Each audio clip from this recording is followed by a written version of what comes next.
Só quero ver você. Só quero ver você. Queridos, nessa noite eu queria falar para você a respeito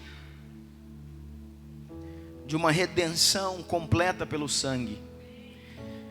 Nós viemos aí de uma escola, a escola ministerial de quinta-feira à noite. O pastor Lucas ministrou sobre adoração.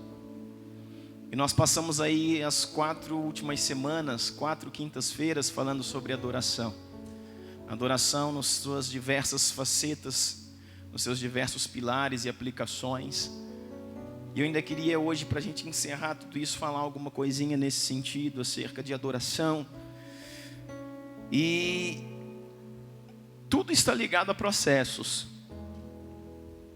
A frase que talvez tenha norteado a minha vida nesse tempo, nesse ano, é: não queira resolver num momento, porque Deus te chamou para viver em um processo. Tem coisa, irmão, que eu e você a gente quer resolver para ontem. Eu vou resolver isso aqui agora. E numa sentada você quer resolver a vida. Numa tarde você quer resolver a vida. Numa manhã você quer resolver a vida. Às vezes é um problema que vem se arrastando aí na sua vida, tem 10 anos, 15 anos, 20 anos. E você fala: não, hoje aqui eu vou resolver. E a gente quer resolver num dia, num momento, aquilo que Deus te chamou para viver em um processo. E nós temos sido chamados como igreja a viver um processo, os processos de Deus, dia após dia, ano após ano, entendendo, amadurecendo, crescendo, nos submetendo, obedecendo, renunciando. Essa é a vida que Deus tem para nós. Essa é a vida que Deus nos chamou para viver. Porque tudo na vida é um processo. Vem cá, Daniel, comigo aqui. O Senhor chega no momento, fica aí onde você está. No momento o Senhor chega assim, ó: vinde a mim. Pode vir. Você quer vir a mim?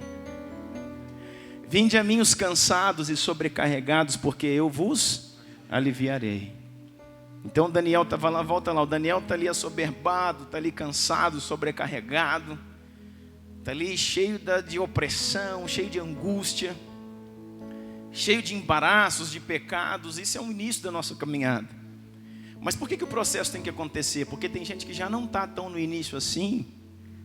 Tem gente que não está mais tão no início assim. Já tem 1 ano, 2, 3 de caminhada, 4, 5.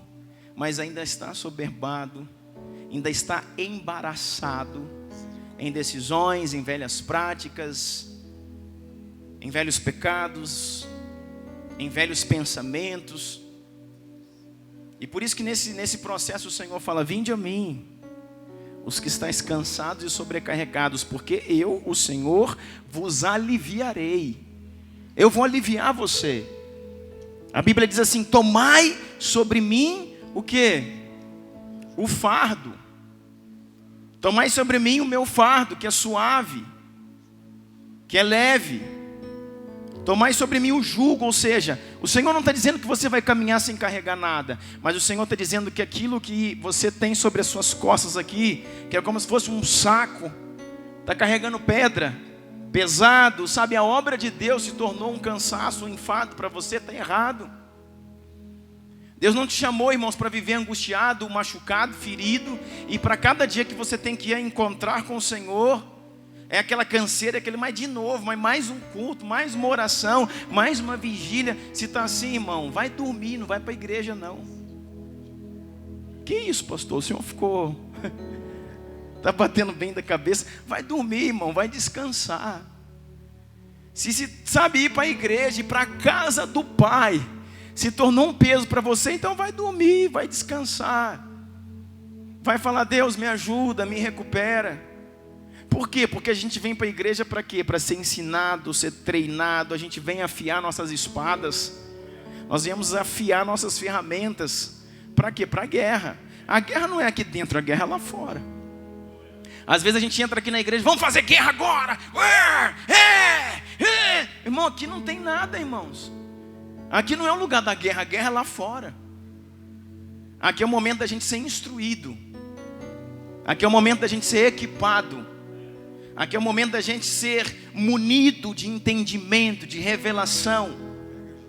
Aqui é o momento da gente renunciar, da gente vir aqui para frente, se jogar no chão e chorar. O lugar da gente se arrepender, o lugar da gente se preparar. Aqui é o exército, é o QG, o quartel-general da igreja. Esse lugar é um quartel-general onde você vem e recebe um fardamento, e recebe um capacete, a couraça, um cinto, um escudo, uma espada, uma sandália do evangelho da paz. Você não somente recebe, mas você é ensinado como a lidar com isso. Não adianta você ter um capacete e não saber para que serve. Pega o capacete e põe no braço, igual uns motoqueiros aí andando, virou cotoveleira. Porque você tem que saber, irmão, para onde vai o capacete, para que serve. E não é o capacete que te protege do tombo, é o capacete que te protege, irmãos, a sua mente, os seus pensamentos. Ah, pastor, estou pensando umas coisas estranhas. Estou tão chateado, deprimido, angustiado, triste. Estou com umas coisas aí na minha cabeça. Irmãos, põe o capacete. O capacete já foi te dado, põe o capacete. O capacete é da salvação, ele garante a sua salvação. Estou sentindo uma coisa tão ruim aqui no meu coração, no meu espírito. Pastor, uma angústia, não consigo dormir, insônia, uma palpitação, taquicardia. Estou sentindo um desejo, vontade de fazer umas coisas aí, pastor, de cair, irmão. Fogo não é em você não, no diabo. Nós precisamos colocar a couraça. E não, esse lugar é o lugar de ser equipado, de ser trabalhado, porque quando você sai ali fora, aí começa a guerra. Não adianta você vir para cá, irmão, gritar aqui dentro e virar um leão aqui dentro, lá fora você vai ser um gatinho. Não adianta você voar aqui dentro como se tivesse o 7º cavaleiro do Apocalipse, voando no cavalo branco, e o culto se torna para você um extravasar das suas angústias, das suas tristezas. Tal. Você pode fazer isso? Pode, não sou contra não, pode se manifestar. Amém, irmãos? Me entendam, por favor. Pode se manifestar, pular, gritar, mas isso não pode ser aqui e lá fora você é um gato acuado. Porque se você grita aqui, você tem que gritar mais lá fora. Se você pula aqui, você tem que pular mais lá fora. Se você é valente aqui, você tem que ser mais ainda lá fora. Porque aqui é só um lugar de treinamento. Aqui a gente só faz o dever de casa. Lá fora que vem a guerra. Então o Senhor fala: vinde a mim os que estáis cansados, sobrecarregados, porque eu vos aliviarei. Aí o Senhor vai e trata, te dá um capacete, te dá a couraça, te dá o cinturão, te dá aqui, ó, na sua mão direita, levanta a mão assim, te dá a espada, põe a mão ao outro braço assim, o escudo. Eita glória. Aí ele já está pronto, está aprendendo a lutar. Então a primeira vez ele estava lá no banquinho dele assoberbado. O Senhor falou: vinde a mim, vós que estáis cansados, sobrecarregados, eu vos aliviarei. Você que entrou aqui nessa noite dessa forma, irmão, Deus quer aliviar você. E você que seguir a Jesus se tornou algo tão pesado, Deus vai acabar com isso na sua vida, irmão. Seguir a Jesus vai ser um motivo de alegria. Ir para a igreja vai ser um motivo de felicidade. Mas aquele culto no Mevan acaba tarde demais. Você vai ver que vai acabar tarde toda vez. Você vai falar assim: nossa, mas parece que eu nem vi o tempo passar. Pastor, mas eu estou vendo. Então a canseira vai dormir, irmão. Não vem para o culto, não. Fala: Deus, que preciso descansar. Me dá uma pílula do sono aqui. Me ajuda. Por quê, irmão? Porque servir a Deus tem que ser um tempo de alegria, irmão. Tem que ser um tempo de satisfação, de honrá-lo, de amá-lo, para que você venha aqui e possa louvar. Entregar o seu coração na adoração, na palavra, esteja conectado. Não é qualquer um que entra para cá e para lá que você fica preocupado, irmão. Fica focado no que Deus está fazendo. Aí, se você está assim, cansado, sobrecarregado, você está carregando o seu fardo, não é o fardo do Senhor. Deus vai trocar com você. Ele vai pegar as pedras que você está carregando uma tijolada aí. Deus vai colocar o seu fardo aqui, Deus vai dar o fardo dele para você. E diz a Bíblia que o seu fardo é suave, o seu jugo é leve. Dá para você carregar de boa e feliz. Dá para você viver carregando esse fardo e tranquilo. Aí depois ele diz assim: tá pronto, beleza. Saiu a angústia do coração, tá beleza. Acostumou, aí o Senhor fala assim agora: vinde a mim, e eu vos farei pescadores de homens. Lá em Lucas 5 está falando, aí ele vem a mim, vai igual sombra, e vinde a mim. Ao Senhor vai na frente, você vai atrás. Lembra, o primeiro chamado é vinde a mim. Agora o segundo é vinde após mim, é diferente. Por quê? Porque Deus agora vai te mostrar o caminho. Aí você vai indo atrás, vai andando atrás. Olha que coisa interessante, é um processo. Você vai andando atrás, vai andando atrás, vai andando atrás. O que você tem que fazer? Você tem que pisar na minha pisada. Eu vou pisar aqui e aqui. Quando eu sair daqui, você pisa no mesmo lugar. E aí você está andando num ambiente de glória. Porque está caminhando, irmãos, nos passos do Senhor. Um dia eu li algo, no último dia dos pais, um menininho, uma postagem de um homem, um caçador, e um menino pequenininho andando com ele. E o pai falou assim para o filho, filho, toma cuidado onde você está pisando, hein? E o filho falou, toma cuidado você, porque eu só estou pisando onde você pisa. E agora, irmão? Pisa onde o Senhor está pisando, irmão. E vai indo, só que no processo, olha o que vai acontecendo, vai vindo aqui, aí de repente você começa, me dá a mão aqui, você começa a ficar aqui do lado, ó. Vai chegar um tempo que você já está do lado, não está mais atrás, você está caminhando no lado. E esse é o processo. O Senhor te chamou para Ele, depois o Senhor te chamou após Ele, depois o Senhor te chamou para o lado dEle. E Deus vai te levando aqui, ó, aí você está aqui. Aí por quê, pastor? E Deus vai abençoando, né? E Deus vai me dando tudo. Vai te dando tudo, irmão. Tudo de prova, de luta. Ele vai te dando tudo. Vai te dando um monte de luta, um monte de prova, um monte de guerra. Porque é assim que você cresce. Você era apenas um menino mimado ali. Como é que a irmã chama mesmo? Márcia. Ele era apenas o filho da Márcia. É o filho da Marcinha, mimado que dói. Tadinho. E o Senhor chamou, vinde após mim. E o Senhor agora botou ele do lado, agora Deus está ensinando ele a crescer, irmãos. E sabe como é que a gente cresce? Na base das ofensas. Eita Deus, fala glória a Jesus. Na base das ofensas, na base de quando alguém pisa no nosso calo, na base de quando um pai espiritual chega e fala, não pode, não é assim, não faz. Aí você, mas eu sempre fiz, sempre fez, mas chegou o momento de não fazer mais, irmão. Eu sempre andei pelos meus próprios caminhos, pelos meus próprios conceitos. Chegou o lugar, a hora de você se submeter a alguma coisa ou a alguém e crescer no Senhor. Por quê, irmãos? Porque cada encontro meu com o Senhor, cada encontro do homem com Deus, ele perde alguma coisa dele para receber alguma coisa do Senhor. Para que Deus distribua para ele a unção, para que Deus dê para ele a essência, para que Deus libere para ele a glória, o que ele tem que fazer? Perder alguma coisa dele. Porque ele está cheio de coisa, cheio de lixo, está cheio de tralha na vida dele. Não cabe o odre velho, irmãos, não contém o vinho novo. Então ele tem que ir perdendo as coisas dele, para que as coisas de Deus possam fluir sobre ele. Então Deus está formando ele, tornando ele um odre novo, para que ele possa receber o vinho novo. E como é que ele se torna, irmãos? É isso, na base da paulada. Você sabia como é que se confecciona um odre? O odre era um recipiente de couro. Pegava o couro e você preparava aquilo lá e colocava o couro. Primeiramente colocava ele na fumaça. Acendia um fogo e pendurava o couro, o recipiente de couro lá na fumaça. E ficava pegando o calor e a fumaça. Sabe para quê? Para tirar o cheirinho, ó.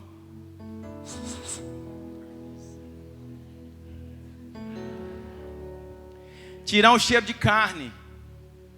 O odre ficava na fumaça para que o cheiro de carne, da carne do animal, saísse dele. Então ele tinha que ficar muito tempo na fumaça. Nós somos odres, amém, irmãos? Que recebemos a glória de Deus. Então a gente tem que ficar na fumaça para sair o cheirinho de carne. Carne fala do pecado, carne fala das fraquezas do homem. A gente tem que ficar pendurado ali. Está entendendo? Depois o que acontecia? Pegava este couro, começava a traçar a forma. Deus vai te dar uma nova forma. Não vos conformeis com este mundo, mas transformai-vos pela renovação da vossa mente. Não se conforma com esse mundo. Conformar, irmão, não é ficar conformado. Conformar é tomar forma. Conformar, tomar a forma. Não toma a forma do mundo. Por quê? Porque Deus tem para você a forma do céu. Deus tem para você, irmãos, a forma do reino. Aí Deus deu para o odre agora uma nova, aí ó, a forma que esse odre tem, até que ficou bonitinho. Até que está saindo uma boa obra. Depois que dava forma para ele, pendurava ele, sabe aonde? Num lugar, numa exposição do sol, para que ele fosse batido. Pegava uma vara e dá no odre. Pegava uma vara e dá no odre, ó.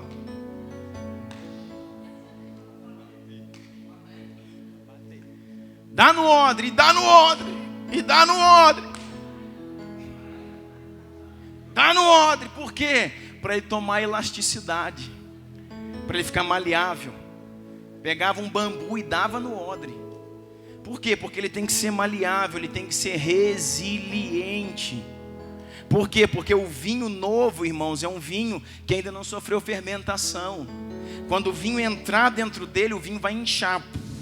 E o couro tem que inchar junto com o vinho, senão ele rompe, ele estoura. Então começa a bater, o Senhor começa a bater o processo das ofensas, o processo das lutas, o processo das crises. Uai, mas parece que quando eu comecei a caminhar com o Senhor, a coisa foi mais difícil para o meu lado. Achei que ia ficar na bênção, né? Porque como é precioso, irmão, andar bem junto a ti. Agora o negócio ficou mais, a luta ficou mais intensa. Seja bem-vindo ao reino, irmão. Às vezes os irmãos sentam para aconselhar com a gente, conversar. Pastor, estou passando por uma prova. Seja bem-vindo, irmão. Mas como assim, pastor? Eu também estou passando. Está todo mundo passando pela prova e dando glória a Deus. Ou você achou que a prova era só para você? Que a prova é só sua? E às vezes tem uns irmãos que chegam e falam assim: pastor, tá aí, tá complicado. Acho que eu não sei não, pastor. Passando por uma prova, uma luta. Vou sair. Vai sair para onde, irmão? Vou sair aí. Sair, vou dar uma volta, vou sair. Por quê? Porque as coisas não é do jeito que eu pensava. Eu falei assim: então, seja bem-vindo, vamos junto, eu também vou sair com você. Ah, como assim, pastor? O senhor é o pastor da igreja. Eu falei: mas as coisas também não é como eu pensava. Eu estou decepcionado demais. Porque as coisas não estão sendo como é que eu pensava, não. Como assim, pastor? Irmão, nem eu que sou pastor da igreja faço o que eu quero fazer. Eu estou cheio de planos, cheio de projetos. Fazer isso aqui, Deus, não. Então esse, Deus, não. Então aquele, Deus, espera. Então aquele, Deus, depois. Eu falei: meu Jesus, tudo que eu pensava em fazer, o Senhor não deixa. Então eu estou meio decepcionado, porque está tudo diferente do que como eu pensava. Então vamos sair nós dois, a gente começa alguma coisa nova. Diferente, quem sabe Deus ajuda e resolve. Sabe por quê, irmãos? Porque Deus está forjando a gente como um recipiente que pode receber. Eu só faço isso porque ele não pode, né, irmão, revidar. Está filmando ali, qualquer coisa. Deus está forjando a gente, irmão. E é debaixo de paulada que o Senhor forma a gente. Sabe por quê, irmão? Certa vez eu li num livro que o caráter de um homem é formado pelo percentual de nãos que ele recebe na sua vida. Entendeu? O caráter de um homem é formado pelo percentual de não que ele recebe na sua vida. Porque o sim não forma o seu caráter. O não revela quem você é. Por isso que a palavra de Deus tem nos ensinado, irmãos, a sermos maduros. Eu li para você hoje ali 1 Coríntios, capítulo 11, verso 23, fala da ceia. Porque eu recebi do Senhor o que também vos entreguei. Na noite em que foi traído, Paulo está dizendo, ele partiu o pão. Está ligado? Está entendendo? Só que vai fazer, irmãos, o mandamento. Vai falar sobre a Santa Ceia, que é algo mais precioso, um memorial lindo que nós fazemos, falando de amor. Eu te amo Me dá aí seu cálice, irmão. Eu te amo e eu te sirvo. Oh, coisa linda. Só que está falando de amor, de unidade.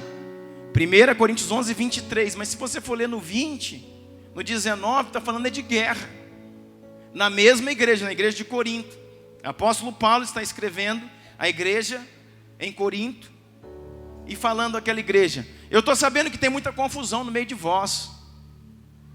Está tendo aí dissensões, facções e guerras. E Paulo está dizendo, sabe o que Paulo fala? Aí eu penso assim, que Paulo vai vir e vai acabar com tudo, né? E fala assim, mas até certo ponto isso é muito bom. Eu falei, o quê? Eu vou ler de novo. Essa Bíblia minha está desviada.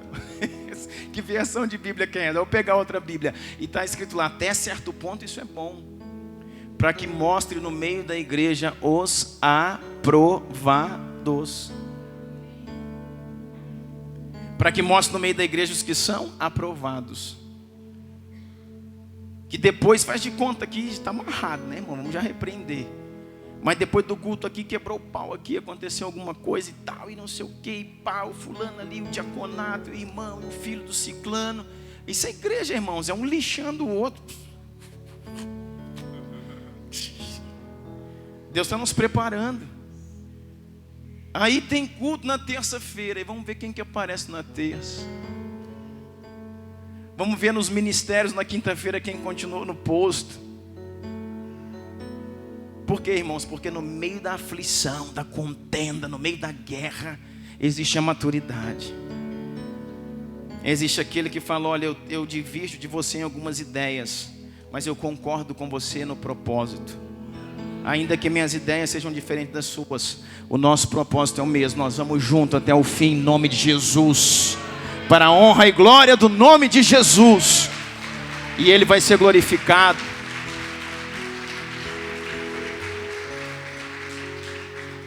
E é por isso que o odre ficava lá tomando paulada. São as ofensas, irmãos.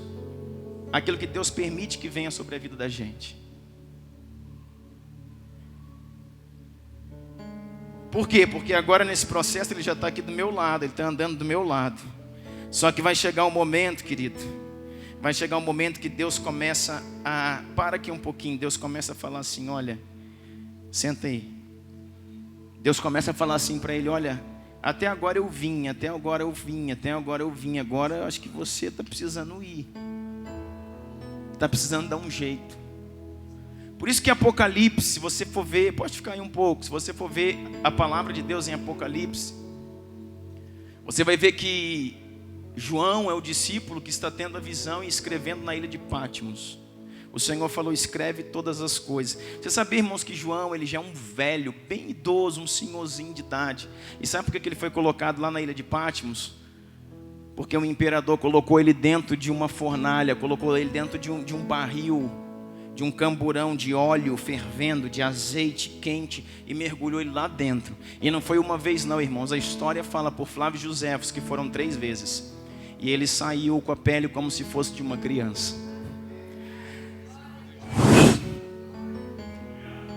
Você sabia que a Bíblia não diz isso, irmãos? Mas a história conta isso. E é isso, irmãos, que nós precisamos viver. É chegar nesses lugares que nós precisamos alcançar. Nega a tua fé de jeito nenhum. João está falando assim, eu não neguei a fé nem quando todos negaram. Quando os discípulos de Jesus todos negaram e desapareceram, não foram até o Calvário, eu fui. Por que você acha que só estava ele lá? Jesus tinha 12. Aí um morreu, suicidou, que foi o Judas, ficaram 11. 10 desapareceram, fugiram com medo. Só João foi até a cruz. Só João permaneceu até o fim. Na verdade, querido, ele já estava dando a vida dele. Por quê? Porque os outros fugiram, medo da morte, de serem pegos e crucificados junto com Cristo. Mas João, ele foi até o fim, entendendo que falou, esse é o tempo. Se morri, morri, se me pegaram, pegaram, se me decapitarem, decapitaram, mas eu estou junto. E olha só o que é interessante, porque os processos na vida de um homem de Deus é importante. Quando João está lá, o Senhor está na cruz, Jesus abre os olhos, e eu penso que Jesus queria ver os 11, mas Jesus vê só um. Aí ele dá uma procurada, um lado para o outro, e diz, João, Cuida desta mulher. Sabe quem que é essa mulher? Sua mãe. Meu pai já morreu, José é morto. Essa mulher, ela não tem mais marido. E agora eu te peço, cuida dessa mulher. Está dizendo, como se fosse a sua própria mãe, eu estou passando isso a seu cuidado. Agora deixa eu falar uma coisa para você, querido. Na verdade nós entendemos que pela revelação, quando na rocha, na fenda da rocha, a Bíblia diz que Moisés se coloca na fenda da rocha. Essa rocha, a rocha sempre falou de Cristo. E quando eu e você, nós nos colocamos em Cristo, ou seja, na fenda da rocha. A rocha é Cristo. A fenda da rocha, irmãos, é você se colocar dentro de Cristo. É você estar imerso na graça, na glória do Senhor Jesus. Quando isso acontece, você é capaz de ver coisas que outros não viram, de entender coisas que outros não entendem. Isso chama-se revelação. E por isso que Moisés se colocou na fenda da rocha, e ele conseguiu então ali naquele lugar ver, quando Deus passou, a Bíblia fala que ele conseguiu ver as costas de Deus, e por isso ele consegue escrever o Gênesis. E ele dá detalhes. No princípio criou Deus os céus e a terra era sem forma e vazia tal. Eu pergunto para você, estava lá? Você já pensou nisso?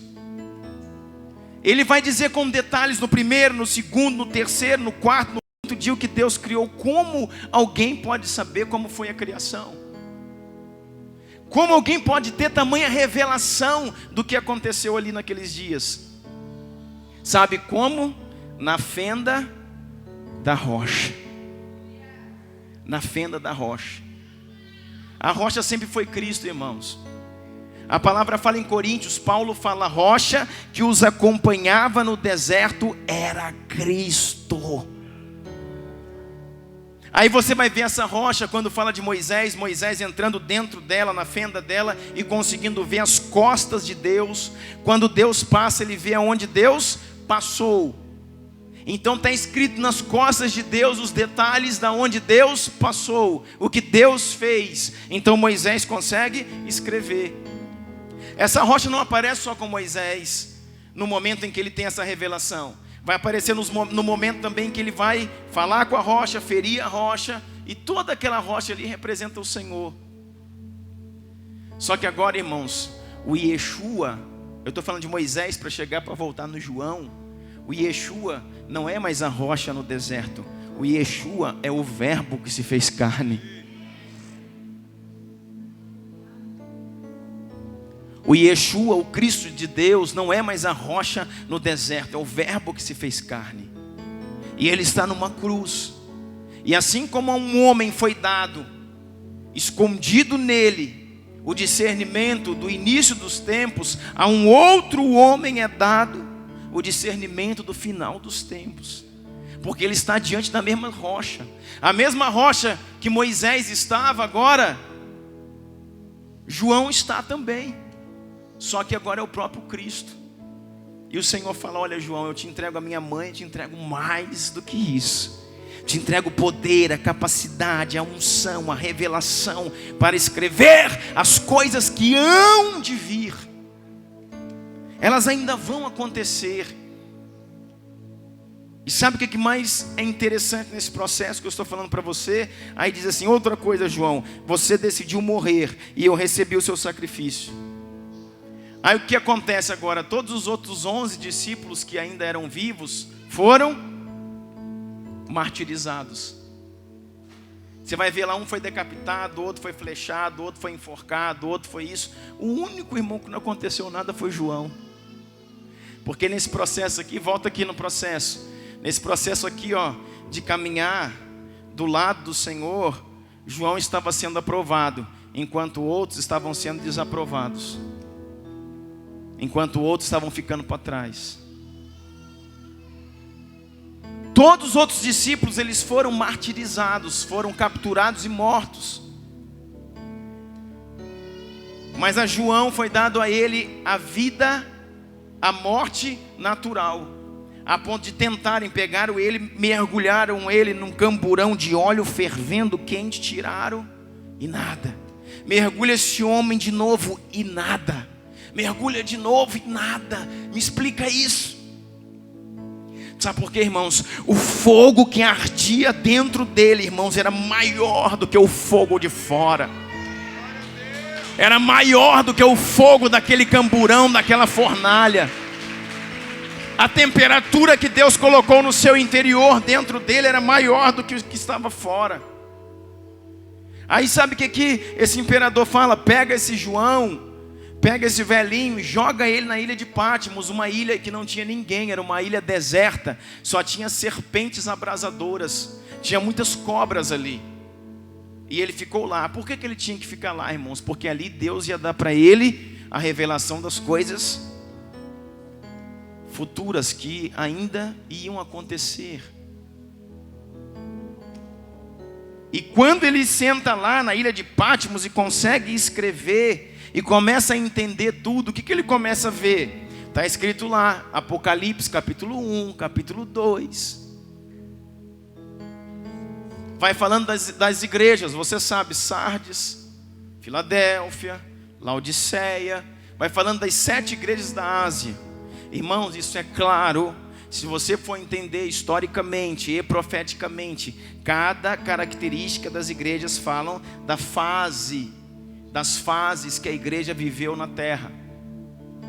Pensas que é rica, mas é miserável, pobre, cega e nua. A igreja vai passando por essas fases. Na fase que a igreja, onde Jesus está batendo, eis que estou à porta e bato.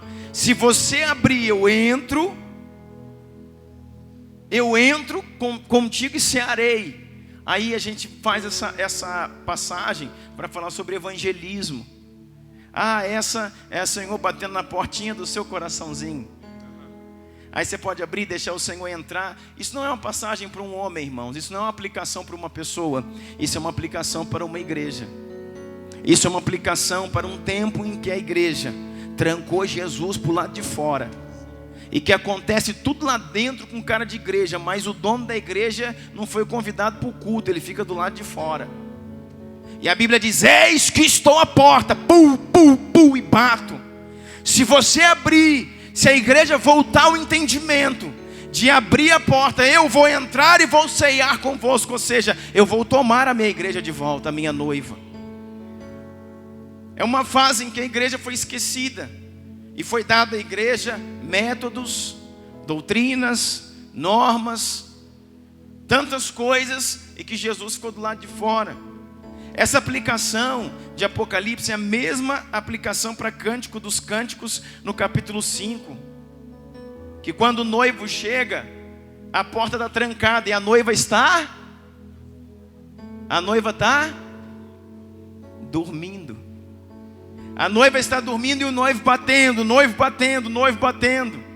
minha, pomba minha. E ela está dormindo. A igreja adormecida. Aí de tanto noivo bater, olha a insistência do Senhor de estar com a sua igreja, de ter intimidade, de estar junto. Olha a ansiedade, né? No bom sentido, o desejo do Senhor por avivamento. E a igreja está dormindo. Aí ela acorda.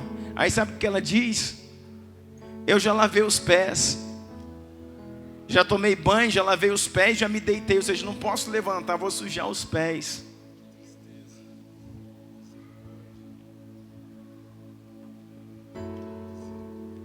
Essa igreja, irmãos, que nós falamos aqui no início, uma igreja que deve clamar por avivamento, clamar pelo fogo de Deus, clamar pela intimidade. Irmão, é intimidade mesmo. Você que é casado aqui sabe o que é intimidade. Intimidade é relacionamento.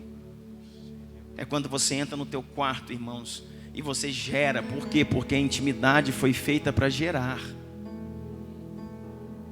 O que acontece quando um casal já tem um filho, 2, 3, não quer mais gerar, ou não pode mais gerar? Tem os métodos hoje, né, que você faz lá, cirurgia, laqueadura, vasectomia, e você então, o casal para de gerar. Só que a igreja foi feita, irmãos, para nunca parar de gerar. A igreja não pode entrar nesse lugar de vasectomia, de laqueadura. Sabe por quê, irmãos? O noivo, que é Cristo, ele nunca vai entrar na vasectomia. E a noiva nunca pode entrar na laqueadura. Por quê?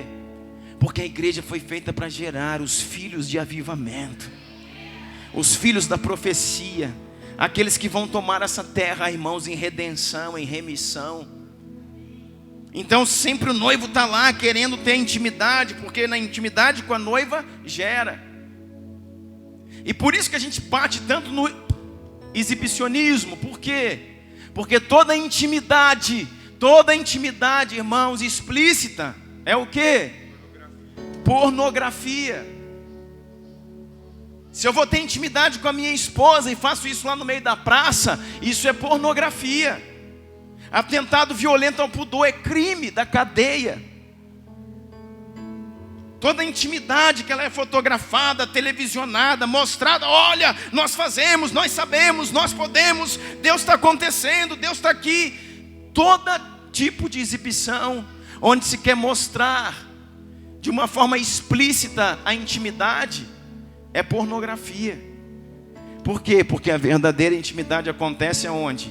No entrar do quarto, fechar as portas, e você com a sua esposa, você vai gerar. O Senhor, irmãos, está batendo as portas. Ele quer entrar na igreja. Ele quer gerar os filhos de avivamento na igreja. Ele quer encher esses bancos que estão aí, irmãos, vazios do seu lado aí, ó. Não é com espectadores, é com filhos proféticos. O Senhor quer encher essa casa. Nós vamos construir uma maior, e o Senhor quer encher também a maior. Porque o desejo, irmãos, do Senhor, o sonho do coração de Deus é que toda criatura se torne filho. E está em mim, na igreja, na sua noiva, o potencial geracional. Nós somos um ventre profético. Nós somos um útero profético. Está em nós, igreja, o potencial de gerar para Deus. Mas para isso nós precisamos de quê? De mais um culto, de mais uma música, de mais uma escola. Nós precisamos de intimidade. Eu posso amar, pega isso, irmão, por favor. Eu já saí do que eu estava pregando, já estou no profético aqui, então escuta, porque é de Deus. Eu posso amar minha esposa, eu posso respeitar minha esposa, eu posso cuidar da minha esposa, eu posso sustentar minha esposa, posso dar presentes, dar comida, posso dizer que a amo, mas se eu não entrar no meu quarto, fechar minha porta e ter intimidade, entendeu? O que é que desenha? Se eu não tiver intimidade com a minha esposa, não nasce nada, irmão. Não nasce nada de estudo, não nasce nada de barulho, não nasce nada de reuniões. Filhos nascem de intimidade.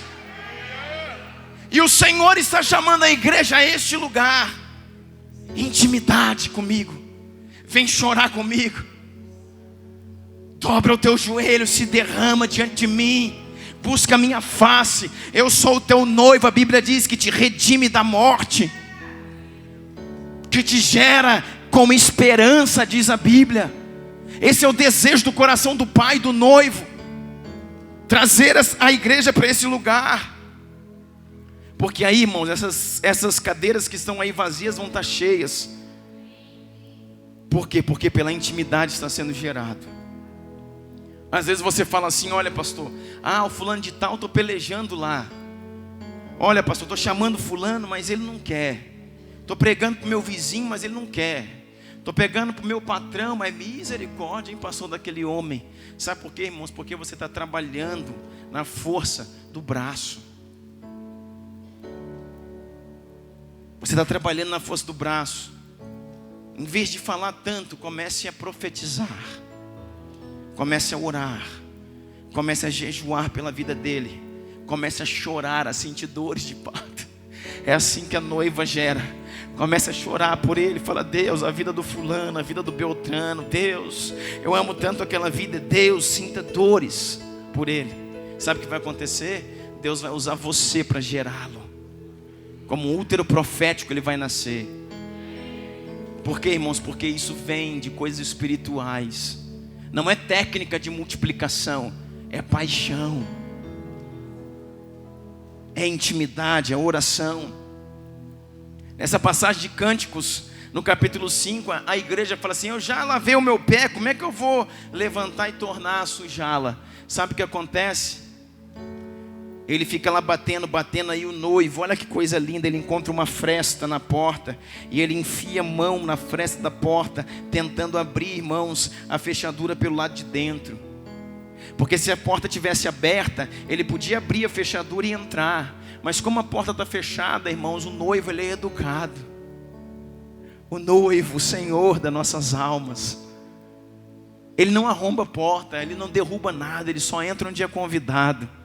A porta está fechada, então ele não consegue abrir, mas só de ele ter introduzido a mão dentro do ambiente onde a noiva estava, diz que todo aquele ambiente, toda aquela casa foi tomado pelo seu perfume. Você está entendendo o que eu estou falando? Ambiente que é tomado pela glória de Deus, onde você chega naquele lugar e fala: Deus está aqui, não tem como não estar. Eu sinto o seu poder, eu sinto a sua glória, eu sinto o seu perfume, eu sinto o cheiro dele, ele está aqui.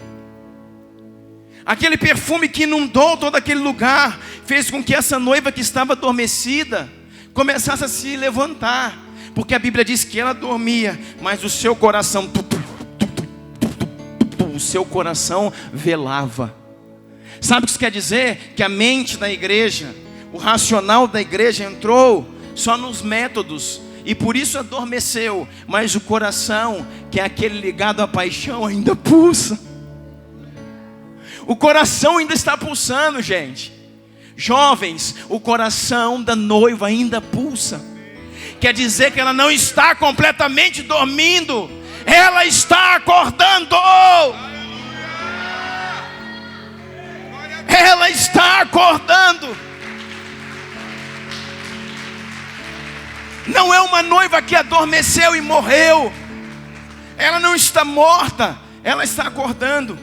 O seu coração ainda pulsa, e com o cheiro do perfume do amado, do seu noivo, ela levanta. Mas sabe o que acontece? Ela levanta, vai lá correndo e abre a porta. Quando ela pega na porta, existe mirra nas fechaduras.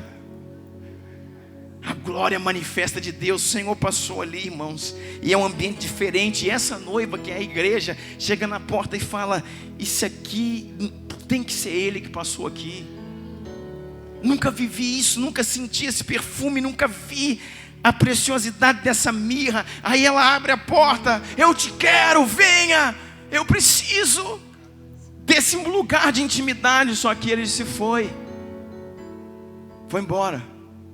Aí sabe o que diz a palavra? Que ela sai correndo nas ruas, gritando, procurando o seu noivo. E sabe o que acontece, irmãos, nesse processo? Ela é violentada.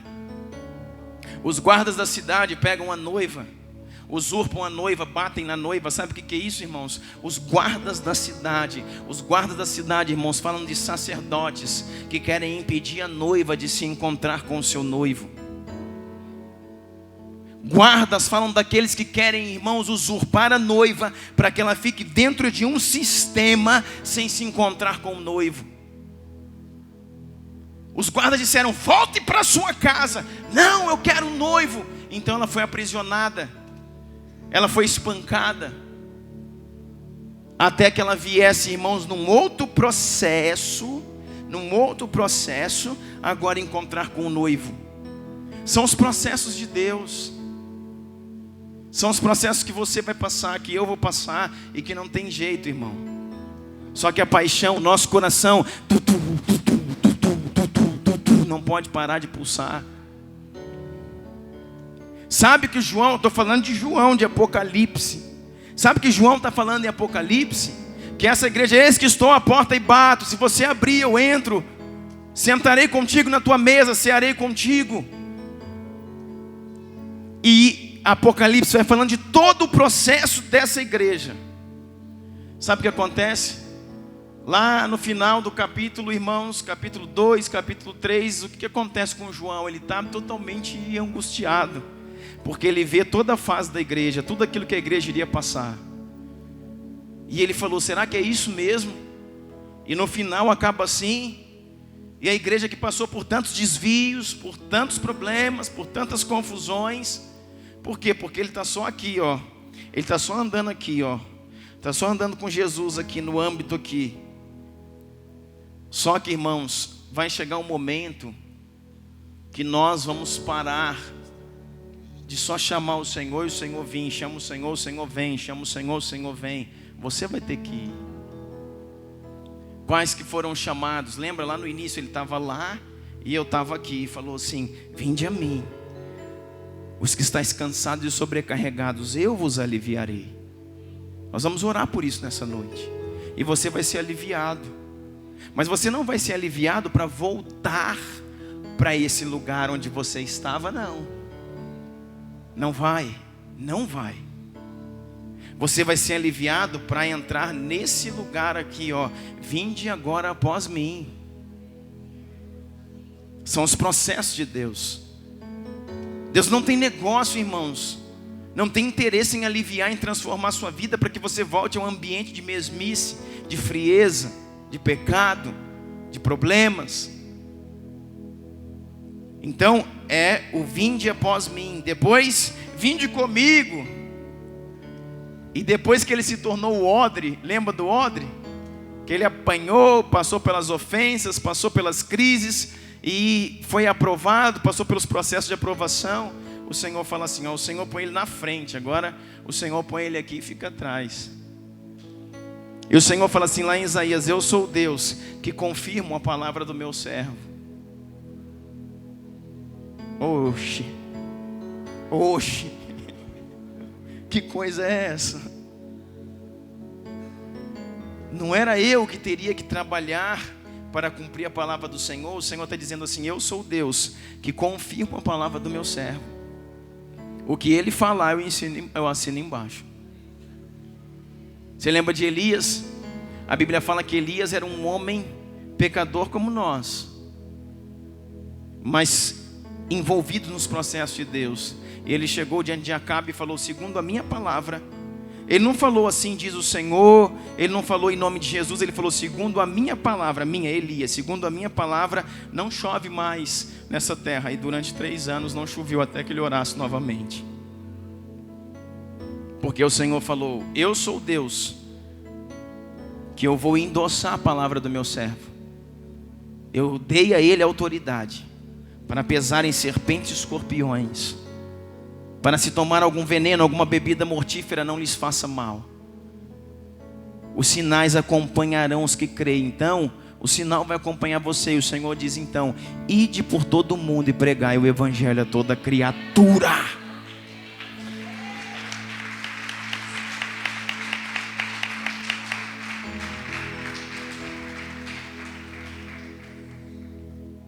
Pode sentar. Ide por todo mundo e pregai o evangelho a toda criatura. Então, irmãos, ele veio cansado, sobrecarregado: vinde a mim, vinde após mim, vem do meu lado, agora eu paro e agora você vai. Eu estou de olho em você daqui, mas é você que vai. Na verdade eu estou cobrindo a tua retaguarda, mas você é o meu braço estendido na terra. Para que você quer ser igreja, irmão? Para vir no culto no domingo? O que você achou, irmãos, que Deus salvou você para quê? Eu vou morar no céu. Deixa eu explicar uma coisa para você. Por favor, entenda isso. A salvação não é o fim de tudo. A salvação é só o início. Não é porque você foi salvo, aceitou Jesus: agora eu já posso morrer, porque se eu morrer eu vou reinar com Jesus na sua glória. Deus chamou para você reinar na terra, não foi só no céu.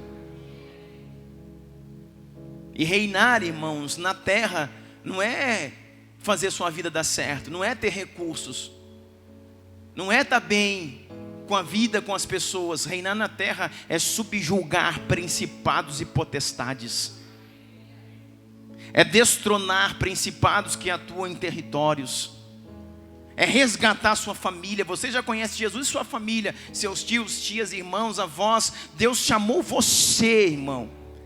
Quando aquele gadareno que foi livre dos espíritos imundos. Ele falou: ó Senhor, estou limpo, agora eu quero ir com você, eu vou seguir o Senhor. O Senhor falou: vai seguir coisa nenhuma, você vai para a sua casa e no meio dos seus dê testemunho. Você quer ser missionário? Seja missionário na sua casa. Deus nos chamou para subjugar principados e potestades, para sermos o braço estendido de Deus. A partir desse momento eu declaro sobre a sua vida, irmãos, que milagres acompanharão o seu ministério. Eu declaro em nome de Jesus, que a tua palavra, irmãos, vai encontrar êxito.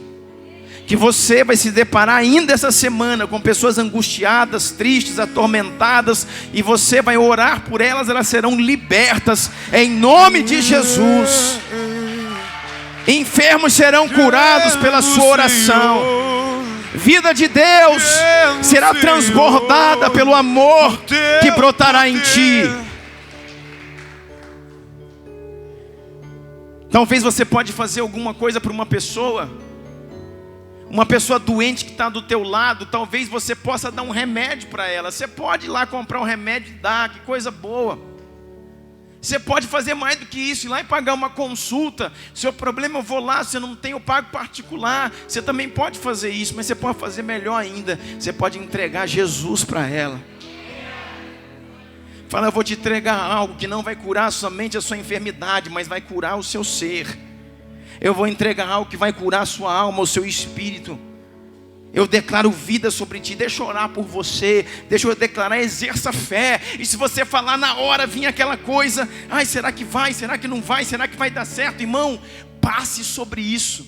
A Bíblia diz que é Ele que coloca a palavra na tua boca. Libera a palavra e deixa Deus com a palavra que você liberou. Seja apenas um canal do céu. Vai lá e fala. Depois você fala: Deus, está aí, ó. Agora vamos trabalhar.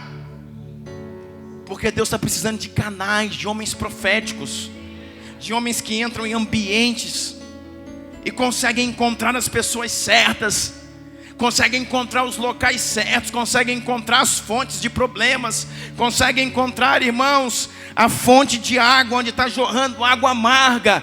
Tem água amarga sendo jorrada sobre essa cidade, e toda uma geração de filhos dessa cidade tomando de águas amargas. Deus está levantando nessa noite homens proféticos com bacias de sal para despejar sobre as fontes e sarar as águas que vêm sobre essa cidade, curar as fontes dessa cidade, da corrupção, da usurpação, da bagunça. É isso que nós vamos fazer aqui como igreja. É dessa forma, irmãos, que você, no próximo culto, irmão, você vai encher essas cadeiras que estão aí do seu lado. Ei, vamos lá. Você não vai chegar: mas você quer ir, você não quer. Irmão, pega o nome da pessoa, Rodrigo, e ora por ela a semana inteira, ora por ela. E chega no dia, fala com convicção: cara, você precisa ir num lugar comigo hoje. O Senhor falou que você vai. Ah, se ela não quiser ir, problema dela com Deus. Fala: o Senhor falou que você vai, e eu estou aqui obedecendo o que o Senhor me disse para fazer. O Senhor falou que você vai, porque Deus vai transformar a sua vida hoje. Vai lá e entrega, irmão. Vai lá e entrega. Nós precisamos ser movidos de ousadias novamente. Criar uma geração de filhos avivados, de filhos de entendimento. Sabe o que acontece? Para a gente terminar, o João foi escrevendo na ilha de Pátimos e vendo a igreja que acontece isso, aquilo, vai falando das 7 igrejas nos primeiros capítulos. E quando João está lá meio que transtornado, João entrou em crise. João quase que ficou de depressão. Falou: mas a igreja, ela está destruída, está corrompida. Senhor, olha, vai ler, irmãos. Vejo que a igreja é assim, a igreja é aquilo, a igreja que, sabe, tem os nicolaítas, tem Jezabel, tem as doutrinas de Balaão. Doutrinas de Balaão, irmãos, é prostituição. Não é no mundo, não, no meio da igreja. O que é que o Senhor falou, pastor? Se quiser, irmão, a gente fala sobre isso aqui. Doutrinas de Balaão. Balaão induz as doutrinas da sexualidade, da prostituição. É dentro da igreja, não é fora. Ah, vai ser assim na época do Senhor, já era. Paulo fala às igrejas de Coríntios, às igrejas de Efésios, dizendo: existe prostituição no meio de vós, pior do que no mundo. Já tinha na época dele, não é diferente hoje. Não é diferente hoje. Doutrinas de Balaão, doutrinas de Nicolaítas, império de Jezabel. E aí o João falou: Senhor, o que é isso? Mas por quê, irmãos? A visão dele é aqui, ó. A visão dele aqui, ele estava andando só do lado do Senhor. Agora o Senhor falou assim: João. E ele falou: pois não. E o Senhor falou: sobe para cá. Sabe qual que é o quinto passo dessa sua caminhada, Daniel? O quarto é: ide por todo mundo e pregai o evangelho. Mas você ainda está no meio natural. O quinto passo, o Senhor diz para você: sobe para cá e te mostrarei as coisas que hão de vir. Sabe para quem o Senhor falou isso? Não foi, irmão, só para o João. Falou isso para o apóstolo Paulo, que era elevado ao terceiro céu na revelação e no entendimento. Não é, irmãos, o ensinozinho do culto, disso, daquilo, de um livrinho, do cursinho. É entrar em revelações tão profundas do que Paulo escrevia, e os próprios discípulos de Yeshua diziam: Paulo é louco, o que Paulo fala não se entende. O próprio Pedro, o próprio João do Apocalipse falou: o que Paulo fala não se entende, o que Paulo fala é complicado demais. Por quê, irmãos? Porque ele conseguiu entrar em um lugar aonde nem todos conseguem. Eu não sei qual é o lugar que você quer entrar. Eu não sei qual é a sua disposição. Eu não sei se o seu querer é ir de culto a culto no domingo, a cada domingo pegar um culto, ou se você quer ver o que outros não viram, fazer o que outros não fizeram, entender do que outros não entendem, se mover em lugares no Senhor. Muitos homens, irmãos, no Brasil e nas nações estão abdicando dos sonhos. Escuta o que eu vou falar para você. Ouvimos isso na conferência. Homens estão abdicando dos sonhos. Homens estão deixando profissões. Homens estão deixando impérios. Homens estão enlouquecidos com a glória de Deus, porque o Senhor, irmãos, pegou eles de jeito. E quando o Senhor brada no espírito, não tem mais, irmãos, o que fazer. A glória de Deus vai envolvendo todo o nosso ser, e aquilo se torna algo que nos consome de dia, de noite, de madrugada. O Espírito falando ao nosso espírito. E tudo que a gente tem se torna secundário. Tudo se torna secundário, porque a chama, a voz de Deus é o principal. Agora então João sobe lá no terceiro andar. O Senhor falou: ei João, vou te adormecer. E ele adormeceu. Aí o Senhor falou assim: vem aqui para cima. Ele foi arrebatado. E quando chegou lá em cima, ele acordou. E o João olhou e falou: poxa, a ilha de Pátimo mudou muito, hein? O Senhor falou: não, João, você está nos céus dos céus. E ele olhou melhor e viu os 24 anciãos, os seres viventes. E ele viu o trono. E ele viu o Cordeiro que se assenta sobre o trono. E João ficou olhando tudo aquilo. E ele viu uma voz de clamor, porque existia um livro, e o livro continha o nome dos salvos em toda a terra, mas o livro estava fechado. E uma voz dizia: quem é digno de desatar os selos e abrir o livro? E parecia que não existia ninguém digno sobre a terra. Mas uma voz bradou: aquele que foi morto e ressuscitou dentre os mortos, o leão da tribo de Judá, aquele que se assenta um alto sublime trono, a ele seja a glória, o domínio pelos séculos dos séculos. Aleluia! Ele pode abrir o livro e desatar os selos. E João então começou a se alegrar. E o Senhor falou: João, ainda não acabou. Os 7 cidades da Ásia é um processo ruim da igreja. Agora veja a igreja triunfante, adornada, aqueles que vão morar na eternidade com Cristo, porque o Senhor da igreja ainda vive. Sabe o que João viu? O João viu os 7 castiçais.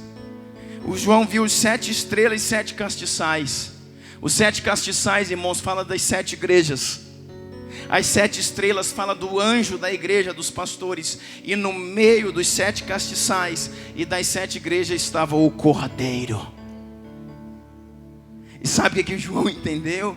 Falou ao Cordeiro que está assentado sobre o trono. Sabe o que João entendeu?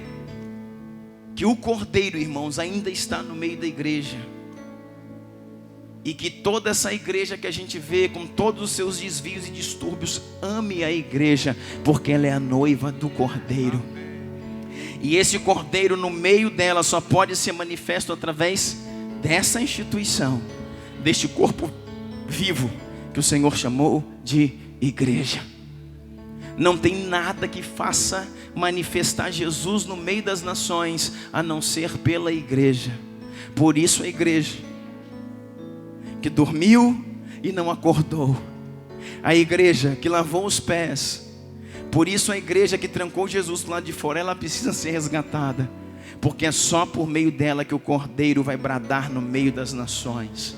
E você faz parte dessa igreja, e nesse momento você precisa entender, irmãos, que Deus colocou sobre você uma função de sacerdote, uma função de intercessor. A partir de hoje, irmãos, nós vamos redobrar novamente, como já fizemos num tempo nessa casa, oração pela igreja, oração pela igreja, oração pela igreja, oração pela igreja. Turnos que não funcionam só na terça-feira, mas todos os dias, irmãos, escalas de dia e de noite, 24 horas adorando ao Senhor e declarando que Ele vive e a sua glória dura para sempre. Amém? Só quero ver você.